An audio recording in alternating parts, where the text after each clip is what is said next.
Here's one more example. A Porsche accelerates from 0 to 60 miles per hour in 5 seconds. And to go from 0 to 60 in 5 seconds, you need a fast car, something like a Porsche or some very sporty car with a really good engine. And that's a pretty common test. When they publish the specs on a car, one of the things that they do is they test and publish how fast it will go from 0 to 60. So specifically the 0 to 60 test is kind of a big deal for automotive enthusiasts. So here's a Porsche, and it's accelerating. We'll assume it's accelerating forward. It goes from 0 to 60 in 5 seconds. We want to find its acceleration. Well, not too hard.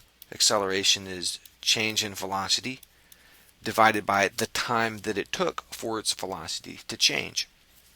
Well, it goes from 0 to 60, so the change in velocity in this case is 60 miles per hour. And to make that change from 0 to 60 miles per hour took 5 seconds. So we write 5 seconds. And 60 miles per hour divided by 5 seconds. Well, 60 divided by 5 is 12. And then look at our units. We have miles per hour per second.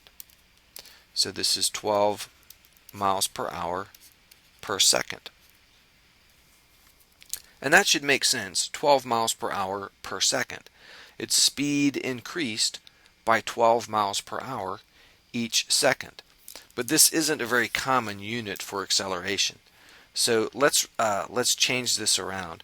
Now remember, miles per hour over second. If I do just a little bit of algebra just with the units, miles per hour divided by second would be the same thing as miles per hour divided by seconds over 1. Think of one fraction divided by another fraction. And that's equivalent to that fraction times the reciprocal of that. So times 1 over second. So this is the same as miles per hour second. So this unit mathematically can just be written like this. So I'm going to write it that way. I'm going to write 12 miles per hour second. And writing it this way makes it clear what's in the numerator and what's in the denominator. Now I'm going to convert this to meters per second squared. And I always do a unit conversion by multiplying by 1. And the first thing I want to do is get meters here instead of miles.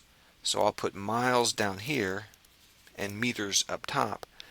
And how many meters is equal to how many miles? I know that there are 1,609 meters in 1 mile. And then my miles cancels out right there.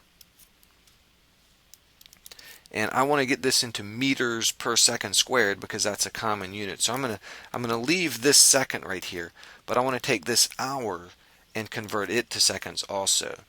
So let's, instead of an equal sign right there, let's multiply again, multiply by 1. And I want to get rid of this hour, so I'll put an hour up top, and I want to end up with another second down there. So I know hours and seconds, and I know that 1 hour is equal to 3,600 seconds.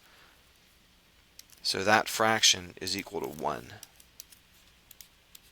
1 hour, I'm going to neaten this up just a little bit. 1 hour over 3,600 seconds. Now mathematically, this hour right here and that hour right there cancel out. So I'll cross them out and look what's left.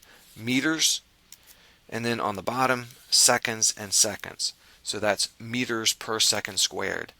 And then to actually do the arithmetic here, or to get an answer, I need to do 12 times 1,609 divided by 3,600. And you pull out your calculator for that. 12 times 1,609 divided by 3,600 comes out to 5.36. And as we said, that's meters per second squared.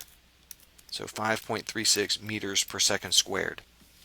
That's the acceleration of the car, of a fast car, at its maximum acceleration.